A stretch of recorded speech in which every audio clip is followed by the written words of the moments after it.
Hey everybody, welcome to BrickVault. Today's custom build video of the week is the Vulture Droid. It's quick, incredibly maneuverable, and usually flies in giant swarms, so basically it's nothing like a vulture. Maybe the characteristics work because these starfighters hang out on the sides of capital ships, like vultures that sit in trees or something, but you don't see this until episode 3, I think. So let's just say that the Vulture Droid joins the longish list of Star Wars ships that don't really match up with the name given to them. These sleek little starfighters were the bread and butter of both the Trade Federation and later Separatists, which were quite effective fighters in large numbers, but ultimately these droids were pretty predictable and could be taken out by a skilled pilot relatively easily. Now, okay, that is enough of a history lesson for this starfighter. Today we're really talking all about the custom Lego build that portrays it. Right off the bat, like always, if you did want to build this yourself, we do sell the instructions at our web store. That's www.brickvault.toys. Included with each purchase is the PDF step-by-step building instructions, as well as a parts list that you can upload online to instantly order the pieces that you would need. It comes in both the Trade Federation tan and sort of dark tan colors, as well as the gray and blue for the Separatists. This build was designed by my brother Charlie, and purchasing instructions from us is a great way to help support the channel, as well as all of the talented designers that we work with. All right,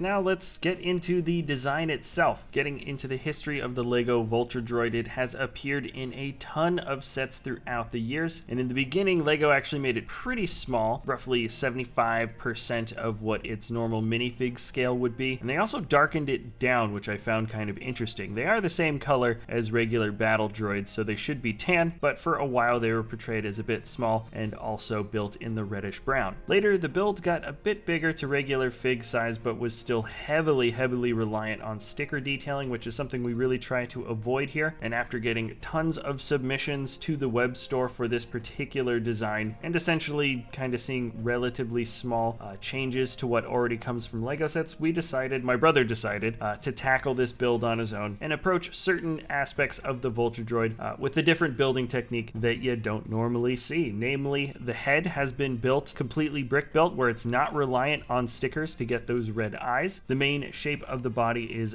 brick built instead of using plates, which I think all the other designs try to get, and this ultimately makes the whole thing feel a lot smoother. And then he also played around a lot with the articulating functions of the Vulture Droid, because one of the main things that makes this a unique starfighter isn't just the fact that it's a 100% robot, doesn't require a pilot, but this thing can actually transform into a walking robot and move around on all four legs. The head has a ton of articulation as well, and this model was designed in a way where you can lock the wings back into flight position with a couple of studs, so you don't have to finagle the model a whole lot in order to get this thing back into flight mode easily. In fact, the first completed draft of the Vulture Droid was a bit bigger. I believe it had slightly stronger articulating connection points, but ultimately the wings stuck out a little bit too much, and the actual transformation function was a little bit more difficult, and it certainly took a lot more time to get the ship from one form to another. What you're looking at here is the final product, where the joints have been sunken into the wings somewhat, and there are alternating studs and open studs on the inside of the wings at two different points that make it so you can snap them together. Not only does it make this section of the model much stronger, but it also makes it a lot easier for you to match up the upper and lower sections of the wings to be perfectly parallel. The mixel ball joints here are also quite well hidden, and right off the bat, I think the one thing to make sure to pay attention to when handling this part of the model is that those little shoulder covers, that's what I'm going to call them, those 2x2 slope pieces that go along the top, have a tendency to pop off. They're held on by two studs, and they're there to just hide that ball joint connection just a little bit better. So anyways, that is the only thing I can really think of in terms of small pieces popping off, aside from maybe those ski pieces right at the ends of the wings. Before showing this thing off in its many different walking or standing poses, I did want to show you guys the model with the stand. It's also included as its own little separate bit of parts list and instructions if you wanted to get it along with the ship. We tried to make it as minimal as possible, so you can see it's very small and thin. It can of course tip over, but we did find the center point, the center point of the ship, and the little mixel joint on the bottom, so you can easily have the Vulture Droid banking from one side to the other without too much trouble. Right, oh, now let's turn our second Vulture Droid into the walking form of it. You slowly but surely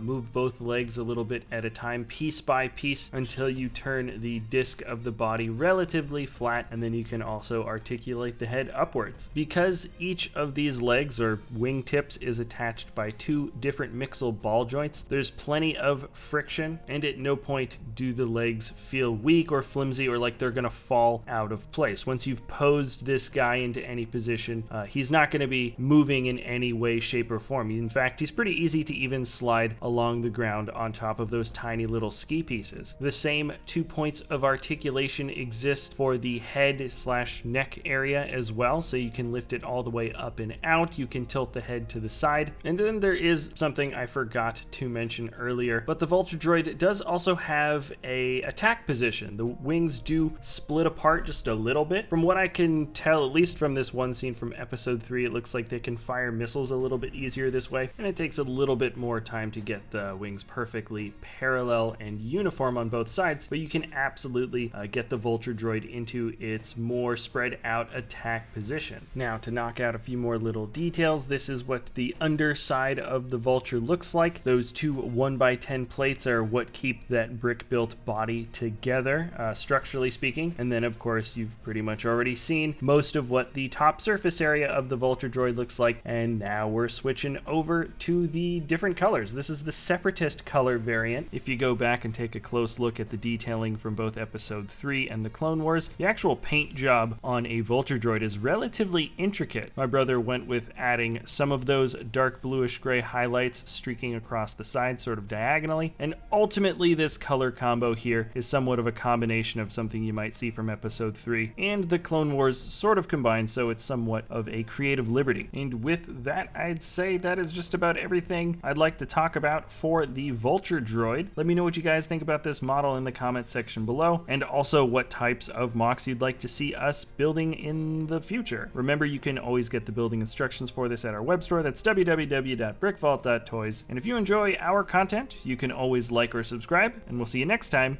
at BrickVault.